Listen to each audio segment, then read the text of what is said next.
Muy buenas tardes, compañeros docentes. Les saluda Omar Callevera, integrante del grupo 3, para el trabajo de esta semana. Los modelos didácticos. Comencemos primero por definir el modelo didáctico, que se refiere a que es la reflexión anticipadora que emerge de la necesidad que requiere el docente o la capacidad para representar en sí cómo plasmar sus actividades y que debido a que este tiene dos entes, tanto el de la planificación previa del modelo en sí, como luego para resumir las actividades y elegir precisamente las mejores experiencias para irlo perfeccionando con el avanzar de la actividad de cada día, ¿verdad? Luego de esto, nosotros tenemos que los diferentes modelos didácticos o de enseñanza en sí representan todas las acciones y diversos medios, técnicas, estrategias que utilizamos los docentes, que vienen a representar los motores que logran la evolución de la ciencia, que se representa con cada paradigma diferente que emerge en cada época, ¿verdad? En sí, los modelos son la práctica, la representación mental que tiene cada docente en sus enseñanzas, donde intervienen todas las teorías implícitas. Y según Medina, estos modelos guían la práctica educativa de nosotros los docentes y que forman parte de la pedagogía base de cada cátedra. En definitiva, podríamos incluir que el modelo didáctico constituye el marco de referencia sobre el cual el docente diseña todo su proceso de enseñanza-aprendizaje para llevar a cabo el conocimiento hacia los estudiantes. El paradigma, no podemos dejar de mencionar lo que es un paradigma, ¿no? Un paradigma vendría a ser la matriz interdisciplinaria que abarca todos los conocimientos, creencias y técnicas aceptados por una comunidad científica. Esto según Kuhn en el año de 1975, que es una abstracción y el modelo didáctico es un esquema mediador entre la teoría o abstracción y la realidad que se vive en cada comunidad educativa. A partir de los principales paradigmas se establecen los diferentes modelos didácticos que rigen la educación hoy en día. Y el paradigma de la complejidad emergente aporta a los diversos modelos didácticos nuevas visiones, nuevas estructuras, el cual logra precisamente el compromiso de la toma de decisiones desde una perspectiva holística que requiere tener en cuenta la totalidad de los componentes de cada proceso educativo. Entre los modelos didácticos tenemos el tradicional, el tecnológico, el espontaneísta, que se subdivide en alternativo, en la escuela tradicional y en la escuela nueva. Podríamos resumirlos que entre las subdivisiones del modelo espontaneísta tenemos que el modelo socrático, que se refiere precisamente al hecho de que se basa en que el maestro elabore o formule las preguntas respectivas de acuerdo a cada cátedra, para que ésta a su vez genere la curiosidad y dé inicio a nuevas preguntas para que así llegue el conocimiento al estudiante. El modelo activo situado, precisamente es cuando el docente colabora con los estudiantes a través del proceso educativo para que éste logre alcanzar el conocimiento pleno. Aprendizaje para el dominio. Es la relación entre el estudiante y la interrelación con los resultados de enseñanza, aprendizaje que se dan cada día en las aulas. El modelo comunicativo interactivo.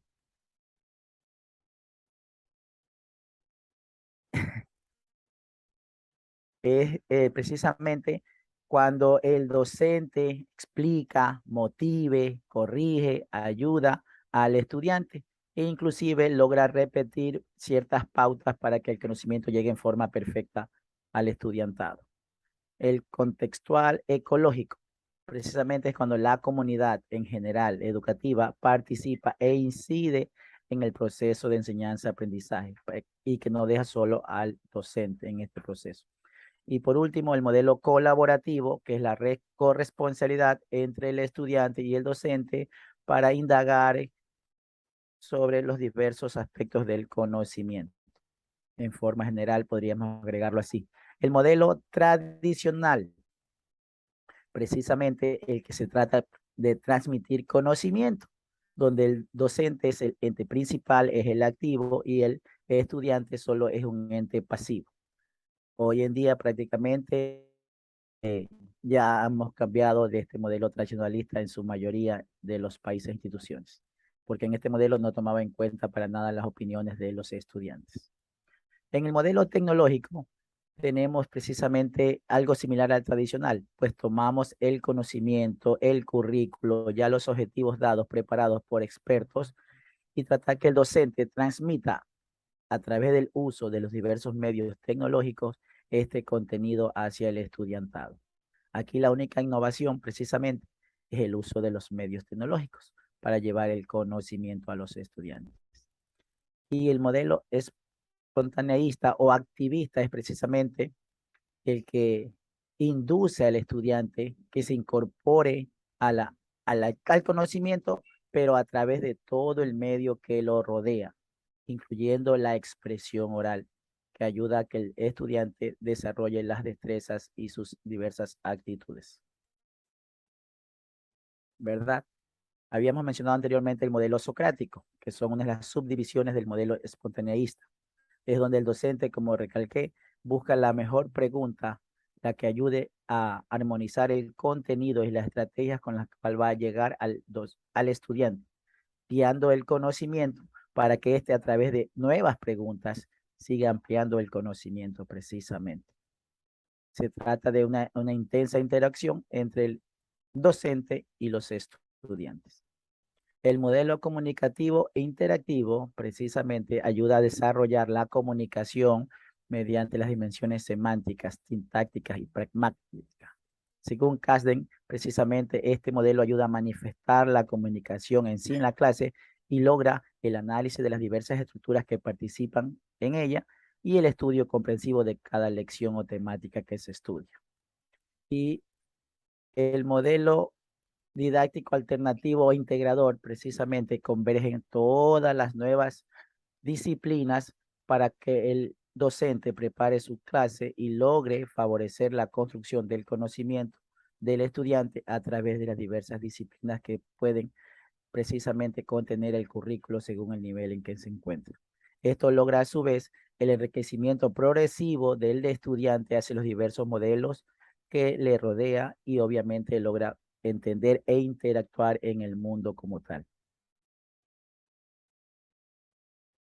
Entre los modelos alternativos tenemos que encontramos también subdivididos en el modelo activo, el aprendizaje para el dominio, el modelo contextual y el colaborativo.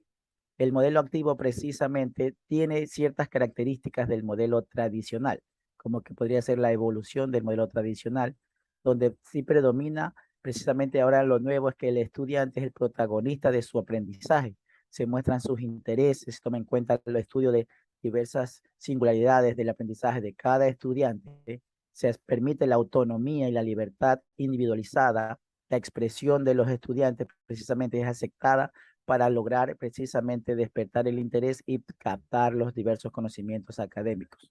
Según Stern y Huber en el año de 1977, dice que en este modelo se caracteriza porque el estudiante es un ser autónomo y además responsable, toma las decisiones y las tareas que mejor responden a su condición vital para aprovechar los diversos escenarios y las experiencias del diario vivir.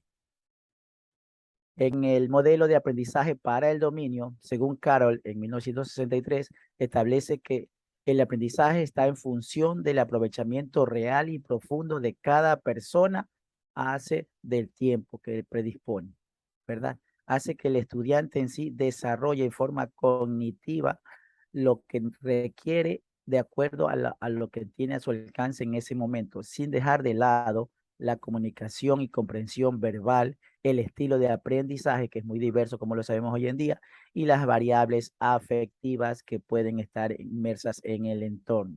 El estudiante cada vez afianza su imagen positiva precisamente por ir avanzando en las diversas actividades, en el desarrollo de las destrezas y lograr así el pleno dominio de las competencias mediante la calidad de tareas realizadas en la actividad docente-discente.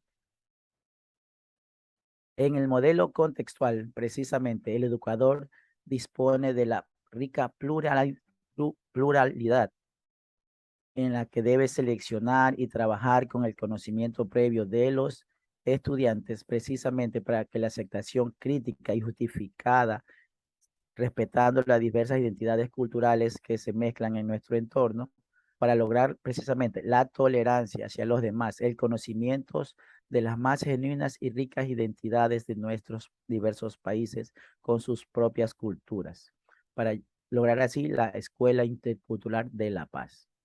En este modelo sociocomunicativo, los más amplios y expresivos modelos ecológicos contextuales, ¿verdad? Precisamente como el respeto al medio ambiente, forman parte importante porque precisamente el ser humano aprende a convivir y a respetar el entorno en que se encuentra.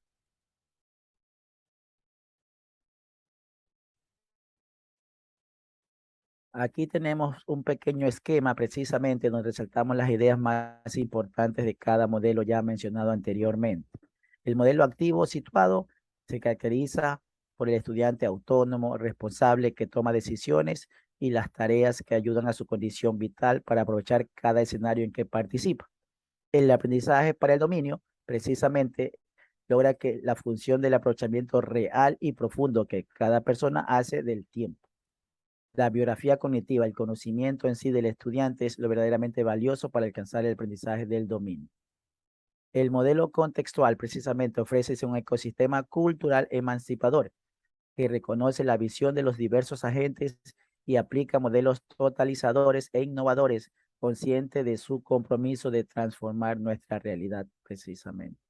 El modelo colaborativo se apoya precisamente en la vivencia en común en este proceso de enseñanza-aprendizaje, diseñado y desarrollado como un espacio que implica la correflexión entre educadores y educandos.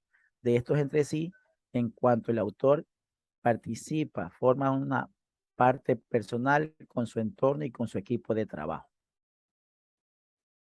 Están mezclados precisamente la colaboración del estudiante, sí, del modelo colaborativo del estudiante y del docente, precisamente porque se le permite la responsabilidad al estudiante de que participe en sus conocimientos, vaya elaborando día a día y conociendo un poco más.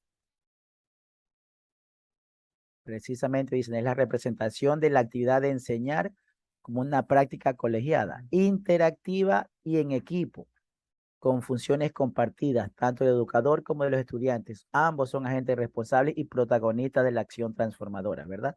La colaboración se apoya precisamente en la vivencia común del proceso de enseñanza-aprendizaje, diseñado y desarrollado como un espacio de implicación y correflexión entre ambos. De esta forma, entre sí, ambos son autores de su formación personal, ¿verdad? Que es lo que más se requiere hoy en día. A ver, para poder explicar fortalezas y debilidades de la didáctica, primero recordemos que la didáctica permite la exploración, la selección y la elaboración de materiales como las estrategias posibles que podamos usar los docentes. Entre ellos, amplía el saber psicológico y psicopedagógico que aportan los diversos modelos socioeducativos. Entre las fortalezas que podríamos encontrar nosotros en la didáctica o la enseñanza en sí,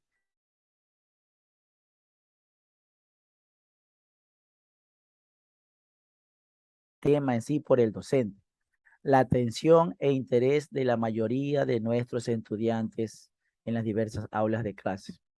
Estudiantes en sí activos y participativos en su gran mayoría, que las clases sean dinámicas y atractivas.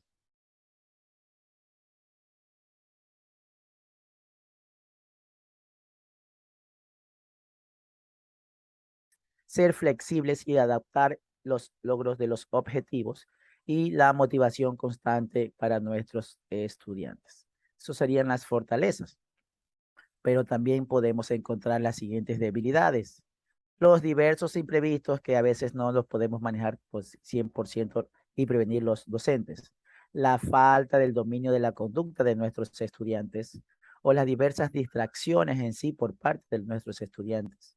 La falta de los materiales y recursos en el aula, la carencia de experiencia docente a veces también es un inconveniente, una debilidad, la improvisación por parte del docente, la falta de los dominios curriculares para establecer bien la cátedra, la incapacidad para comprender el contexto de nuestros estudiantes y sus intereses al momento de impartir nuestra cátedra, y también el mal manejo o insuficiencia de fondos que se dan en el Ministerio de Educación en los diversos países.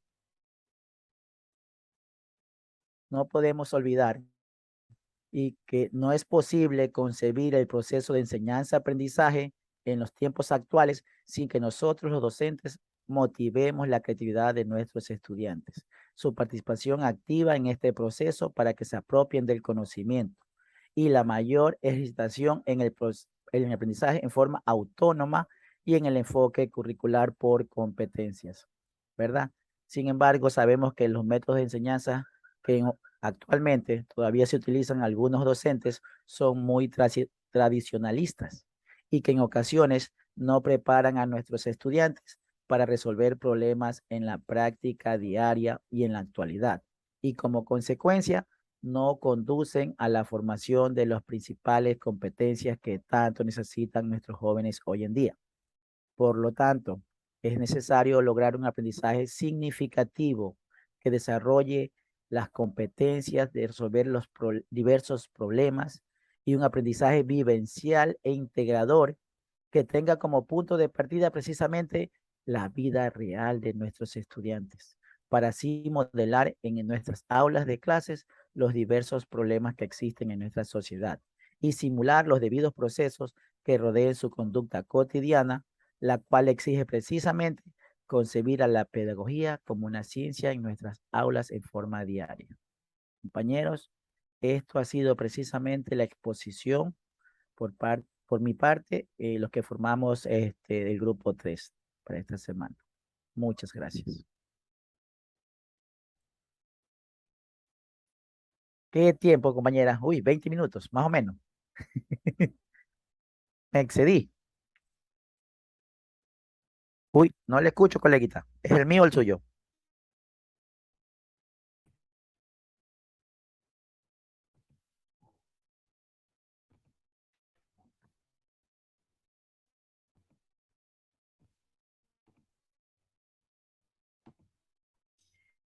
Buenas noches. Mi nombre es José Pinto, integrante del grupo número 3 con el licenciado Omar Calle. En esta grabación vamos a realizar una exposición acerca de la temática didácticas en el aula, donde nosotros vamos a identificar la conceptualización de la didáctica educativa, las diferencias entre didáctica, currículum y pedagogía, los modelos didácticos, las fortalezas y habilidades de la didáctica en la enseñanza. Para ello nos vamos a enfocar en la primera diapositiva, que es la didáctica. No es más que la ciencia y el arte de enseñar por medio de las estrategias y procedimientos. Tienen elementos esenciales como es el estudiante, cumplir los objetivos y los métodos a trabajar. Su clasificación son en dos: la técnica y la ciencia aprobada, mientras que la división de la didáctica son didáctica general, la didáctica específica y la didáctica especial. La didáctica general se define en métodos de enseñanza analizando entre los objetivos de las clases y las capacidades de los alumnos. La didáctica específica se enfoca en normas y métodos para el aprendizaje de una materia. Y la didáctica especial tiene en cuenta el desarrollo y las características del alumno de manera que se personalice la enseñanza. Para ello, nosotros nos hemos enfocado en tres objetivos acerca de la didáctica. El primer objetivo es llevar a cabo los propósitos de lo que se conceptúe como educación, hacer la enseñanza y por consiguiente el aprendizaje más eficaz y aplicar los nuevos conocimientos provenientes de la biología, psicología, sociología, filosofía que puedan hacer la enseñanza más consecuente y coherente. La didáctica no es más que un trabajo en equipo entre el alumno y el profesor. ¿Por qué? Porque nosotros vamos a identificar las formas de cómo vamos a realizar este proceso docente educativo, que no es más que la planificación, organización, desarrollo y control. Para ello vamos a utilizar métodos que nos van a dar como objetivos el sistema de principios didácticos. Ahí nosotros nos enfocamos y catalogamos que la didáctica no es más que la instrucción, enseñanza en la educación. ¿Con qué medios? El principal es la evaluación o la retroalimentación a través de consultas, encuentros, ejercitación. ¿Y qué nos va a dar como objetivo? El conocimiento de los contenidos y habilidades y valores aplicando las formas. La didáctica se divide en tres: didáctica general, didáctica diferencial y didáctica específica. La didáctica general son los principios y normas generales para dirigir el proceso de enseñanza-aprendizaje hacia los objetivos educativos. Didáctica diferencial se aplica a situaciones variadas de edad y características de los estudiantes, permitiendo hacer las adaptaciones a cada paso en particular, mientras que la didáctica específica aplica las normas didácticas generales al campo específico de cada materia. ¿Qué vamos a tener como resultado? Como resultado vamos a utilizar una descripción didáctica acerca de objetivos, destinatarios, tiempo de trabajo, competencias, instrucciones y coherencias. El segundo punto son las diferencias entre didáctica y currículum y pedagogía. Son los conceptos básicos más generales sin los cuales carecerían del valor de leyes y los principios de la pedagogía. Las características fundamentales de la pedagogía son cinco: lo que es la educación, la enseñanza, la pedagogía, la inducción y el aprendizaje. ¿Qué es la pedagogía? Es el saber propio de las maestras o maestros, es el saber que les permite orientar a los procesos de formación a los estudiantes. Ese saber que se nutre de la historia, que nos da a conocer propuestas que los pedagogos han desarrollado a lo largo de los siglos, pero que también se constituye diariamente en la relación personal o colegiala sobre lo que acontece diariamente en el trabajo con los alumnos, alumnas y colegas, sobre los logros propuestos y obtenidos, sobre las metodologías más apropiadas para conseguir el desarrollo humano y la construcción de ciudadanía a medida que se desarrollan los proyectos pedagógicos y las demás actividades de la vida escolar. ¿Qué nos va a dar como resultado? Aprender a hacer, aprender a conocer, aprender a convivir. ¿Qué es la enseñanza? Es el conjunto de procesos que promueven, desarrollan y fortalecen las facultades de los estudiantes y de los docentes para aprender a enseñar, y efectivamente implica una comunicación mediática realizada en un primer momento por el docente formador entre los estudiantes y con las fuentes de conocimiento, los objetivos de estudio, los procesos de comunicación y las facilidades o recursos para el aprendizaje. Para ello, nosotros catalogamos de 5 maneras lo que es el aprendizaje según filósofos en la educación, como es el conocimiento del contenido, el conocimiento didáctico, el conocimiento curricular, conocimiento del contexto y el conocimiento pedagógico. Uno de los actores principales del proceso de enseñanza es el maestro, por lo cual Schulman en 1986 propone una categoría del conocimiento del docente. ¿Y qué es el conocimiento del contenido? Se refiere a la cantidad de contenido temático y organizado que el maestro tiene en su mente sobre la disciplina a enseñar. El conocimiento del contenido no se limita solo a conceptos o simple dominio de un tema. Este acerca al maestro a tener y a entender en sí mismo un conocimiento estructural. Mientras que el conocimiento del contexto educativo responde al conocimiento que el docente adquiere en la interacción con el contexto educativo, el cual es supremamente importante, pues aterriza las prácticas pedagógicas a las necesidades, intereses, expectativas y características de los estudiantes. Conocimiento del contenido pedagógico. El conocimiento que va más allá del tema, de la materia, que se llega a la dimensión del conocimiento del tema del material para la enseñanza, según Schulman en 1987, página 9, el conocimiento del contenido pedagógico facilita y acerca a maestros y maestras a tener una mejor representación e ilustración de los contenidos disciplinares a enseñar en cada saber. Schulman, Wilson, Pamela Grossman y Anna Richard introducen el término conocimiento pedagógico del contenido a la terminología del área de la formación docente. Para Schulman y sus colegas, el contenido pedagógico representa la intersección entre los conocimientos del contenido y pedagógicos que permiten al docente una comprensión más amplia del cómo organizar, representar y adaptar distintos temas a los diversos intereses y capacidades de los estudiantes. El conocimiento de la enseñanza. Las enseñanzas de las materias se fundamentan en un conocimiento de las materias y en el conocimiento didáctico del contenido de las materias. El conocimiento consiste en cómo hacer accesibles a los estudiantes e incluye un conocimiento de los problemas de comprensión con los que los estudiantes se enfrentan a un conocimiento de los ejemplos, representaciones, analogías que pueden utilizar el maestro para facilitar la adquisición del aprendizaje. Para ello, la enseñanza tiene características simultáneas que nosotros estamos poniendo cada día como docentes en el diario vivir del estudiante y el docente, como son herramientas, el horizonte, el espacio, el sistema, el tiempo, la acción, el campo. El currículum y su plan de acción. La tarea de un profesor no se sabe exclusivamente en seguir un libro como texto guía, sino la de ofrecer experiencias ricas del aprendizaje mediante diseños curriculares cuidados y coherentes. Darling Hammond en el 2005 plantea que el currículum como las experiencias de aprendizaje y las metas que los profesores deseamos alcanzar en nuestra planificación y el desarrollo de la enseñanza, teniendo presentes las características de los estudiantes y el contexto de la enseñanza.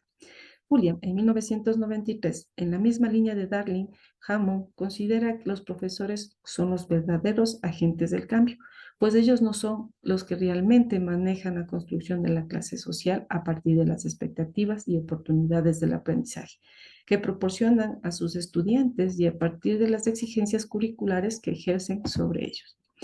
El currículum debe permitir una formación integral y funcional y para ello dirigirse a la adquisición de capacidades y competencias de todo tipo cognitivo, psicomotrices, autonomía, equilibrio personal, efectivo de interacción personal y de intersección social y laboral. Entonces los contenidos escolares no se pueden limitar a conceptos. Para ello, los aspectos bases en una instrucción como docente son cuatro, que es el PI, proceso educativo institucional, el modelo pedagógico, el currículum y el plan de estudio. ¿Qué es el aprendizaje? El aprendizaje es un proceso que ayuda al estudiante a reflexionar sobre sus ideas, con el fin de modificarlo si es necesario, proceso metacognitivo como lo conocemos. La autorreflexión y el diálogo debe ser constante entre el docente y el estudiante. En este sentido, el objetivo de la educación es crear las situaciones óptimas para que se dé el diálogo. Para ello, nosotros nos enfocamos en los factores que intervienen en el aprendizaje, como son cognitivos, los de emoción, los sociales, los naturales y los culturales. Para Vygotsky, desde el comienzo de la vida humana, el aprendizaje está relacionado con el desarrollo, ya que es un aspecto necesario y universal del proceso del desarrollo de las funciones psicológicas, culturalmente organizadas y específicamente humanas. Para ello, el aprendizaje se basa en dos enfoques, como es el intra y el inter. Intra, procesos internos cognitivos, según Piaget, y inter, proceso social de interacción y construcción colectiva, según Vygotsky. Para ello, los docentes debemos tener un amplio conocimiento sobre la enseñanza y el aprendizaje, y como señala Brandford, Darling y Hammond y Laplace en el 2005. Centrado en el aprendizaje, es decir, focalizado en el aprendizaje profundo que existe, que los estudiantes realicen procesos de pensamiento complejos y desarrollen procesos metacognitivos para llegar a ser autorregulación en el propio aprendizaje.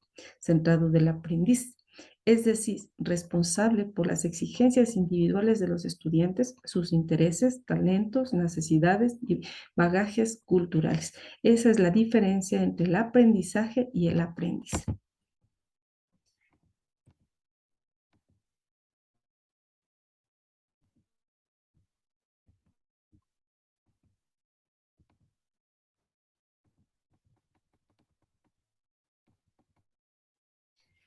Para ellos, nosotros analizamos las estrategias de la enseñanza acerca del procedimiento que no son más que los pasos, las operaciones y las actividades del docente en forma reflexiva y flexible. ¿Para qué? Para promover el aprendizaje.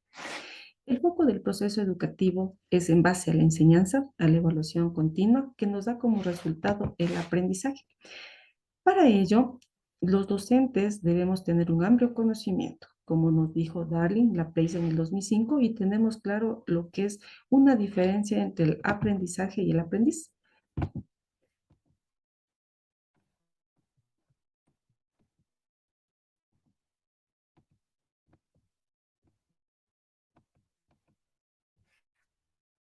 Las estrategias del aprendizaje tienen en características, tienen subdivisiones como sus clases y sus usos.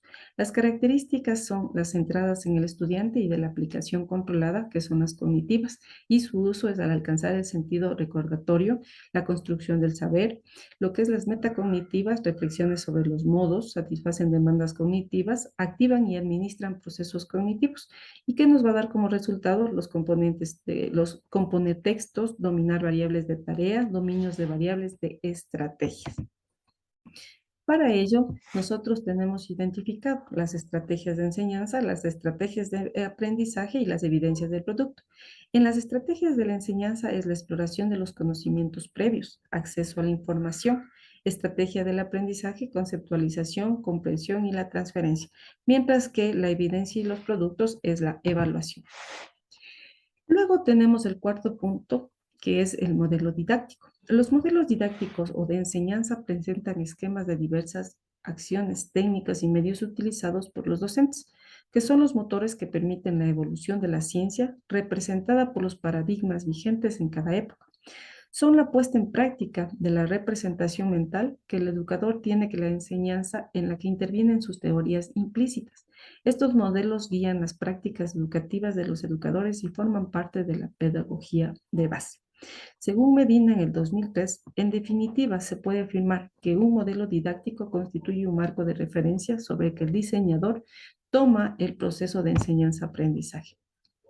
Los modelos didácticos son 6, lo que nosotros manejamos actualmente en la educación: el tradicional, tecnológico, espontaneísta, alternativo, la escuela tradicional y la escuela siglo XXI o escuela nueva. Los tipos de modelos didácticos. Nosotros tenemos el modelo tradicional o transmisivo, que se centra en el profesorado y en los contenidos, los aspectos metodológicos, el contexto y especialmente lo estudiado, que quedaba en segundo plano. El método tecnológico o modelo tecnológico transmite el conocimiento acumulado con el uso de metodologías activas. Existe preocupación por la teoría y la práctica de manera conjuntiva. Y modelo espontaneista tiene como finalidad educar al estudiado, induciéndolo a la realidad que lo rodea. Lo importante para ser aprendido ha de ser la expresión. Importancia de las destrezas y de las actitudes. Modelos didácticos alternativos o integradores. Se incluyen modelos que son empleados en la práctica docente, como es el modelo activo situado, caracterizado al estudiante como un ser autónomo y responsable. Aprendizaje para el dominio. El aprendizaje está en la función de aprovechamiento real profundo de cada persona. Modelo contextual. Ofrece un ecosistema cultural emancipado que reconoce la visión de los agentes y aplica modelos totalizados e innovadores, consistentemente con su compromiso transformador. Y el modelo colaborativo se apoya en la vivencia en común del proceso de enseñanza-aprendizaje. Las subdivisiones del modelo didáctico son espontaneísta, activista, lo cual nosotros podemos identificar en la didáctica es la disciplina de la pedagogía que estudia el proceso de enseñanza-aprendizaje. Los modelos es socrático, que son preguntas que generan nuevas preguntas a base del conocimiento. Activo situado en el docente, colabora el discente, alcance conocimiento. Aprendizaje para el dominio, la relación entre el estudiante, la interrelación enseña resultados. La comunicación interactiva en el docente motiva, explica, lo corrige, el docente repite y tenemos como resultado el conocimiento. Contextual ecológico, la comunidad participa e incide en el proceso de enseñanza-aprendizaje. Colaborativo, la corresponsabilidad docente, la indagación del conocimiento. Las didácticas tenemos que tener claro la catalogización que permite la exploración, selección y elaboración de materiales como estrategias didácticas posibles de emplear el saber psicológico y psicopedagógico, aportando modelos socioeducativos. Para ello debemos identificar las fortalezas y debilidades de la didáctica. Como fortalezas hemos hecho un pequeño resumen de lo más relevante que hemos encontrado en esta información, como son los materiales didácticos innovadores y creativos, el uso de las TICs, el dominio del tema, la atención e interés de la mayoría de los estudiantes, Estudiantes activos y participativos, clases atractivas y dinámicas, adecuadas estrategias de aprendizaje, actitud favorable para escuchar la opinión de los estudiantes, flexibilidad y adaptabilidad para alcanzar los objetivos y motivación constante. Mientras que las debilidades son los imprevistos, la falta del dominio de la conducta, las distracciones por parte de los estudiantes, falta de los materiales, carencia de experiencias docentes, improvisaciones, falta de dominios curriculares, incapacidad para comprender el contexto de los estudiantes e intereses y el mal manejo a insuficientes los recursos educativos que nosotros manejamos en la actualidad. Para concebir el proceso de enseñanza-aprendizaje en la actualidad, debemos estimular la creatividad de los estudiantes, la participación activa del proceso de apropiación de los conocimientos, la mayor ejercitación del aprendizaje autónomo y el enfoque curricular por competencias. Ahí nosotros estamos aplicando los elementos didácticos al momento de aplicar la didáctica. Ahí nos compartimos una bibliografía donde nosotros hemos podido obtener la información de lo que acabamos de exponer. Muchas gracias.